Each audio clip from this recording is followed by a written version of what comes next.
मिस्र की धरती, जहां नील नदी अपनी शांत लहरों के साथ जीवन को सींचती थी, वो एक ऐसे समय में थी जब अन्याय और अत्याचार का साया हर ओर फैला हुआ था। फिरौन का शासन अपने चरम पर था।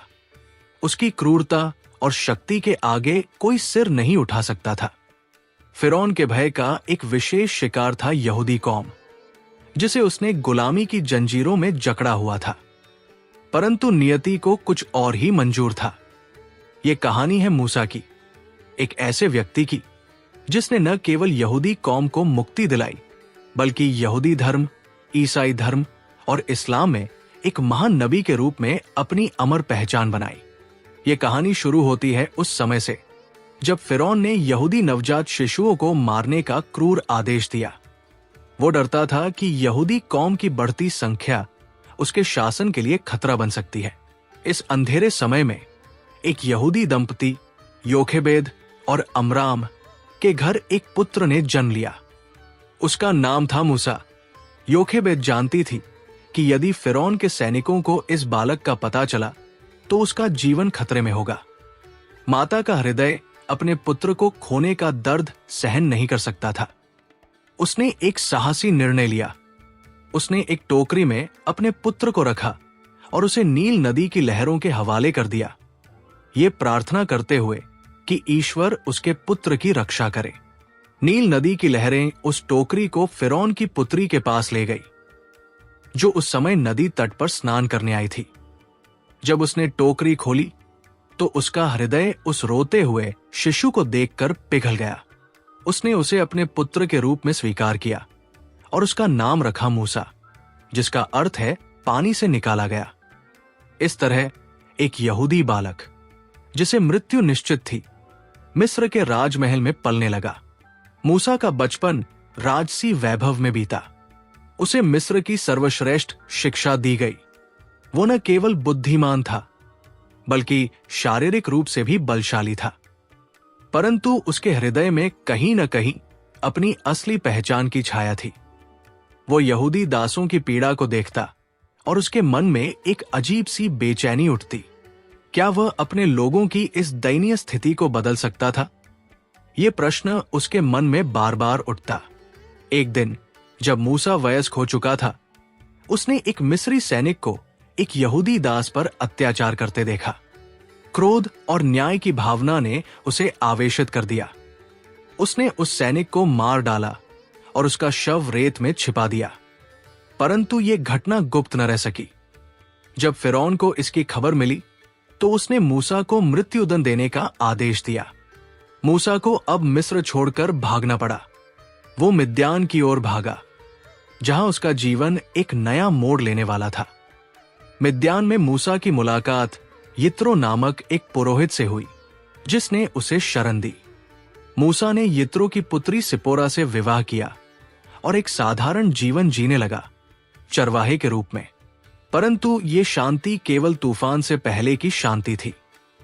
मूसा का भाग्य उसे एक ऐसी नियति की ओर ले जा रहा था जो न केवल उसका, बल्कि समस्त यहूदी कौम का भविष्य बदल देगी। मिद्यान की शुष्क और शांत पहाड़ियों में मूसा एक साधारण चरवाहे का जीवन जी रहे थे। सूरज की तपती किरणें, रेगिस्तान की रेत और भेड़ों की देखभाल, ये अब उनकी दिनचर्या थी। परंतु नियति को कुछ और ही मंजूर था। मूसा का जीवन, जो अब तक भाग्य और परिस्थितियों के भंवर में बहता रहा था, एक ऐसी घटना की ओर बढ़ रहा था जो न केवल उनके जीवन को, बल्कि इतिहास की दिशा को हमेशा के लिए बदल देगी। ये कहानी है उस पवित्र क्षण की जब मूसा का साक्षात्कार स्वयं ईश्वर से हुआ। एक दिन मूसा अपनी भेड़ों को चराने के लिए होरेब पर्वत की ओर गए। ये पर्वत, जिसे बाद में ईश्वर का पर्वत कहा गया, उस दिन एक असाधारण दृश्य का साक्षी बनने वाला था। मूसा ने दूर से एक झाड़ी को जलते हुए देखा। आश्चर्य की बात थी कि वो झाड़ी आग की लपटों में लिपटी थी, परंतु जल नहीं रही थी। उत्सुकता और आश्चर्य से भरे मूसा उस ओर बढ़े। जैसे ही वे निकट आए, एक गहरी और डिवाइन आवाज ने उन्हें पुकारा, मूसा, मूसा। ये स्वयं ईश्वर की आवाज थी। मूसा ने भय और आदर से उत्तर दिया, मैं यहां हूं। ईश्वर ने मूसा को आदेश दिया कि वे अपनी जूतियां उतार लें, क्योंकि वो स्थान पवित्र था। फिर ईश्वर ने अपनी पहचान बताई, मैं तुम्हारे पितरों का ईश्वर हूं, इब्राहिम, इसहाक और याकूब का ईश्वर। मूसा का हृदय भय और विस्मय से कांप उठा। ईश्वर ने मूसा को बताया कि उन्होंने अपने लोगों यहूदियों की पीड़ा देखी है। मिस्र में उनकी गुलामी, उनकी कराहें, उनका दर्द, ये सब ईश्वर ने देखा था। और अब उन्होंने मूसा को चुना था कि वो उनके लोगों को फिरौन की गुलामी से मुक्त कराएं और उन्हें उस भूमि तक ले जाए जो दूध और शहद से परिपूर्ण थी, वो वादा की गई भूमि। मूसा, जो अब तक एक भगोड़ा और चरवाहा था, इस विशाल उत्तरदायित्व से हतप्रभ रह गया। उसने ईश्वर से कहा, मैं कौन हूं कि फिरौन के पास जाऊं और इस्राएलियों को मिस्र से बाहर लाऊं? परंतु ईश्वर ने उसे आश्वासन दिया, मैं तुम्हारे साथ हूं। ईश्वर ने मूसा को चिन्ह भी दिए। उनकी लाठी सांप बन गई और उनका हाथ कोढ़ से ग्रस्त होकर फिर ठीक हो गया। ये चमत्कार मूसा को यह विश्वास दिलाने के लिए थे कि ईश्वर की शक्ति उनके साथ है। मूसा ने फिर भी हिचकिचाते हुए कहा कि वो वक्ता नहीं है, कि उसकी वाणी में बल नहीं। ईश्वर ने धैर्यपूर्वक उत्तर दिया कि वही मूसा को वाणी देंगे। और जब मूसा ने और आनाकानी की, तो ईश्वर ने उनके भाई हारून को उनके साथ नियुक्त किया, जो मूसा की ओर से बोलने वाला था। मूसा अब और बहाना नहीं बना सकते थे। ईश्वर के इस आह्वान ने उनके जीवन को एक नया उद्देश्य दिया। मूसा ने यित्रो से विदा ली और अपनी पत्नी सिप्पोरा व बच्चों के साथ मिस्र की ओर चल पड़े। रास्ते में एक और रहस्यमयी घटना घटी। ईश्वर ने मूसा के जीवन को खतरे में डाला, परंतु सिप्पोरा की सूझबूझ ने उन्हें बचा लिया। यह घटना मूसा को याद दिला रही थी कि ईश्वर का मार्ग कठिन है और उनकी आज्ञा का पालन अनिवार्य है। मिस्र पहुंचकर मूसा ने अपने भाई हारून से मुलाकात की। दोनों ने यहूदी बुजुर्गों को इकट्ठा किया और ईश्वर के संदेश को उनके सामने रखा। चमत्कारों को देखकर और ईश्वर के वचन को सुनकर यहूदी कौम को विश्वास हो गया कि मुक्ति का समय निकट है। परंतु मूसा और हारून को अभी फिरौन के सामने खड़ा होना था, एक ऐसा शासक जिसका हृदय कठोर था और जिसके लिए यहूदी केवल गुलाम थे। मिस्र की भव्य राजधानी, जहां फिरौन का महल सूर्य की तरह चमकता था, अब एक ऐतिहासिक टकराव का साक्षी बनने वाला था। मूसा और हारून ईश्वर के दूत बनकर फिरौन के दरबार में खड़े थे। उनके हृदय में ईश्वर का आह्वान था और उनके शब्दों में वो शक्ति थी जो दास्ता की बेड़ियों को तोड़ने वाली थी। मूसा ने फिरौन से कहा, इस्राएल का ईश्वर ये कहता है, मेरे लोगों को जाने दे ताकि वे रेगिस्तान में मेरी उपासना करें। परंतु फिरौन, जिसका हृदय अहंकार से भरा था, ने हंसते हुए जवाब दिया, ये ईश्वर कौन है जिसकी मैं बात मानूं? मैं इस्राएलियों को नहीं छोड़ूंगा।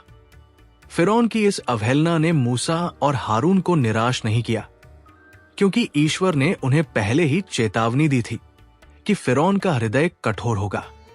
मूसा ने अपनी लाठी उठाई और ईश्वर की शक्ति से वो सांप बन गई। फिरौन के जादूगरों ने भी अपने जादू से ऐसा ही किया, परंतु मूसा की लाठी ने उनके सांपों को निगल लिया। ये एक संदेश था, एक चेतावनी थी, परंतु फिरौन ने इसे अनदेखा कर दिया। उसने यहूदियों पर और अधिक अत्याचार शुरू कर दिए, उनकी मेहनत को दोगुना कर दिया। यहूदी कौम, जो मुक्ति की आशा में थी, अब मूसा से शिकायत करने लगी, परंतु मूसा का विश्वास डगमगाया नहीं। ईश्वर ने उन्हें आश्वासन दिया कि उनकी शक्ति अब मिस्र को दिखाई देगी। और फिर शुरू हुआ वो दौर जब मिस्र की धरती पर ईश्वर की शक्ति प्रकट हुई। मूसा और हारून के माध्यम से ईश्वर ने मिस्र पर 10 विपत्तियां भेजी, जिन्हें इतिहास ने कभी नहीं भुलाया। पहली विपत्ति थी नील नदी का खून बन जाना। मूसा ने अपनी लाठी नदी पर मारी और वो रक्त में बदल गई। मछलियां मर गई, पानी पीने योग्य नहीं रहा और मिस्रवासियों में हाहाकार मच गया। फिरौन के जादूगरों ने भी कुछ हद तक ऐसा किया और फिरौन का हृदय और कठोर हो गया। दूसरी विपत्ति थी मेंढकों की। मिस्र की धरती मेंढकों से भर गई। वे घरों, रसोई घरों और यहां तक कि फिरौन के शयन कक्ष में भी घुस गए। फिरौन ने मूसा से प्रार्थना की कि ये विपत्ति हटाई जाए और ईश्वर ने ऐसा किया। परंतु जैसे ही राहत मिली, फिरौन ने फिर अपनी जिद पकड़ ली। इसके बाद आई जू, मक्खियां, पशुओं की महामारी और फोड़े फूसी की विपत्तियां।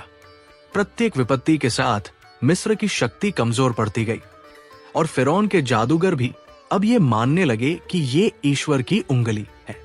फिर भी फिरौन का हृदय नहीं पिघला। सातवीं विपत्ति थी ओलों की। आकाश से आग के साथ ओले बरसे, जिसने मिस्र की फसलों, पेड़ों और मनुष्यों को नष्ट कर दिया। फिरौन ने मूसा को बुलाया और कहा, मैंने पाप किया है, अपने ईश्वर से प्रार्थना करो कि ये विपत्ति रुक जाए। मूसा ने प्रार्थना की और ओले रुक गए, परंतु फिरौन ने फिर वादा तोड़ा। इसके बाद आई टिड्डियों की विपत्ति, जिसने मिस्र की शेष फसलों को चट कर डाला। फिर अंधकार की विपत्ति ने मिस्र को 3 दिन तक घने अंधेरे में डुबो दिया। मिस्रवासी अपने घरों से बाहर नहीं निकल सके, परंतु यहूदियों के घरों में रोशनी थी। हर विपत्ति के साथ मूसा की शक्ति और ईश्वर का गौरव बढ़ता गया। फिरौन के दरबारी अब उससे अनुरोध करने लगे कि वो यहूदियों को जाने दे, परंतु फिरौन का अहंकार अभी भी उसे रोक रहा था। मूसा जानते थे कि अंतिम विपत्ति, जो सबसे भयानक थी, अब आने वाली थी। ये वो विपत्ति थी जो फिरौन के हृदय को तोड़ देगी और यहूदियों को मुक्ति का मार्ग दिखाएगी। मिस्र की धरती, जो कभी समृद्धि और वैभव का प्रतीक थी, अब विपत्तियों की मार से त्रस्त थी। 9 विपत्तियों ने फिरौन के साम्राज्य को झकझोर दिया था, परंतु उसका हृदय अभी भी अडिग था। मूसा ईश्वर के दूत के रूप में अब अंतिम और सबसे भयानक विपत्ति की घोषणा करने वाले थे। ये वह रात थी जो इतिहास में हमेशा के लिए अमर हो गई, फसह की रात। ईश्वर ने मूसा को निर्देश दिया कि यहूदी अपने घरों को तैयार करें। प्रत्येक परिवार को एक निर्दोष मेमना बलि देना था और उसके रक्त को अपने घरों के दरवाजों की चौखट पर लगाना था। यह रक्त एक चिन्ह था जो ईश्वर के दूत को बताएगा कि उस घर को छोड़ देना है। उस रात ईश्वर ने मिस्र के प्रत्येक घर के पहले जन्मे पुत्र को मृत्यु के हवाले करने का निर्णय लिया था, फिरौन के महल से लेकर सबसे गरीब झोपड़ी तक। परंतु यहूदी घर, जो रक्त के चिन्ह से चिन्हित थे, सुरक्षित रहने वाले थे। मूसा ने यहूदियों को यह भी बताया कि वे उस रात बिना खमीर की रोटी और कड़वी जड़ी बूटियों के साथ भोजन करें और जल्दबाजी में तैयार रहें, क्योंकि मुक्ति का समय निकट था। यहूदी कौम ने मूसा के निर्देशों का पालन किया। उन्होंने अपने घरों को रक्त से चिन्हित किया और भय व विश्वास के साथ उस रात की प्रतीक्षा की। जैसे ही आधी रात हुई, मिस्र में हाहाकार मच गया। ईश्वर का दूत मिस्र के घरों से गुजरा और प्रत्येक घर का पहला जन्मा पुत्र मृत्यु को प्राप्त हुआ। फिरौन के महल से लेकर गुलामों की बस्तियों तक कोई भी इस विपत्ति से नहीं बचा। फिरौन का अपना पुत्र भी मृत्यु के आलिंगन में चला गया। परंतु यहूदी घर, जो रक्त के चिन्ह से सुरक्षित थे, इस विपत्ति से अछूते रहे। फिरौन का हृदय अब टूट चुका था। उसने मूसा और हारून को बुलाया और कहा, जाओ, अपने लोगों को लेकर मिस्र छोड़ दो। अपने ईश्वर की उपासना करो जैसा तुम चाहते हो। यहूदी कौम, जो सदियों से गुलामी की जंजीरों में जकड़ी थी, अब मुक्ति की ओर बढ़ने को तैयार थी। उन्होंने जल्दबाजी में अपने सामान बांधे और मिस्रवासियों से सोना, चांदी और वस्त्र मांगे, जैसा ईश्वर ने मूसा को निर्देश दिया था। मिस्रवासी, जो अब भयभीत थे, ने उन्हें सब कुछ दे दिया। लाखों की संख्या में यहूदी मूसा और हारून के नेतृत्व में मिस्र से निकल पड़े। ये वो पलायन था जिसे इतिहास एक्सोडस के नाम से जानता है। परंतु फिरौन का हृदय अभी पूरी तरह पराजित नहीं हुआ था।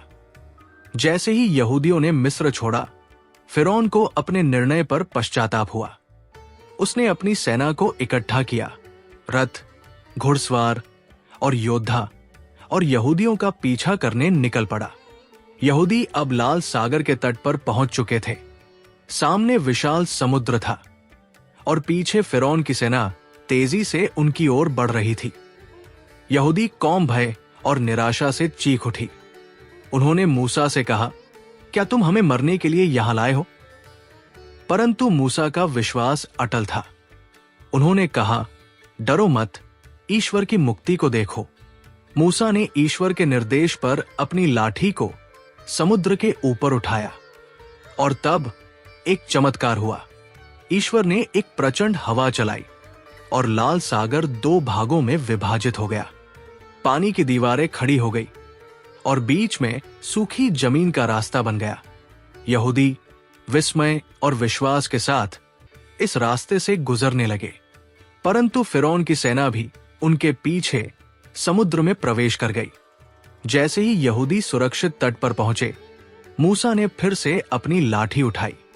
पानी की दीवारें ढह गई और फिरौन की सेना समुद्र की गहराइयों में डूब गई। यहूदी कौम ने ईश्वर की इस विजय को देखा और उनके हृदय में विश्वास और गहरी श्रद्धा जाग उठी। लाल सागर के चमत्कार ने यहूदी कौम को न केवल फिरौन की गुलामी से मुक्त किया, बल्कि उनके हृदय में ईश्वर के प्रति अटूट विश्वास भी जगा दिया। मूसा, उनके नबी और नेता, अब उन्हें उस वादा की गई भूमि की ओर ले जा रहे थे जो ईश्वर ने उनके पितरों इब्राहिम, इसहाक और याकूब से वादा की थी। परंतु ये यात्रा केवल एक भौतिक यात्रा नहीं थी। ये एक आध्यात्मिक परिवर्तन का मार्ग था जो यहूदी कौम को एक संधि के माध्यम से ईश्वर के चुने हुए लोग बनाएगा। रेगिस्तान का रास्ता कठिन था। भोजन और पानी की कमी ने यहूदियों को बार बार निराश किया। उन्होंने मूसा से शिकायत की, यहां तक कि मिस्र की गुलामी को याद करने लगे। परंतु ईश्वर ने उनकी पुकार सुनी। मूसा के माध्यम से ईश्वर ने आकाश से मन्ना बरसाया, एक स्वर्गीय भोजन जो हर सुबह रेगिस्तान में बिखर जाता।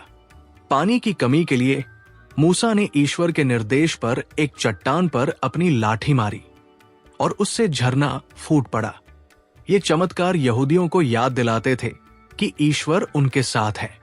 कई महीनों की यात्रा के बाद यहूदी कौम सिनाई पर्वत के तल पर पहुंची। ये वही पर्वत था जहां मूसा को जलती झाड़ी में ईश्वर का दर्शन हुआ था। ईश्वर ने मूसा को पर्वत पर बुलाया और एक संधि की घोषणा की। उन्होंने कहा, यदि तुम मेरी बात मानोगे और मेरी संधि का पालन करोगे तो तुम मेरे लिए एक पवित्र राष्ट्र और याजकों का राज्य बनोगे। मूसा ने यह संदेश यहूदियों तक पहुंचाया और उन्होंने एक स्वर में कहा, जो कुछ ईश्वर ने कहा है हम करेंगे। सिनाई पर्वत पर एक ऐतिहासिक क्षण आया। ईश्वर स्वयं बादलों, गरज और बिजली के बीच पर्वत पर अवतरित हुए। मूसा पर्वत पर चढ़े और वहां ईश्वर ने उन्हें 2 पत्थर की तख्तियां दी जिन पर 10 आज्ञाएं अंकित थी। ये आज्ञाएं एक ही ईश्वर की उपासना करना, मूर्ति पूजा न करना, सप्त का दिन पवित्र रखना, माता पिता का सम्मान करना और अन्य यहूदी जीवन का आधार बनी। इसके साथ ही ईश्वर ने मूसा को तोराह के नियम दिए जो नैतिकता, पूजा और सामाजिक न्याय के सिद्धांतों को स्थापित करते थे।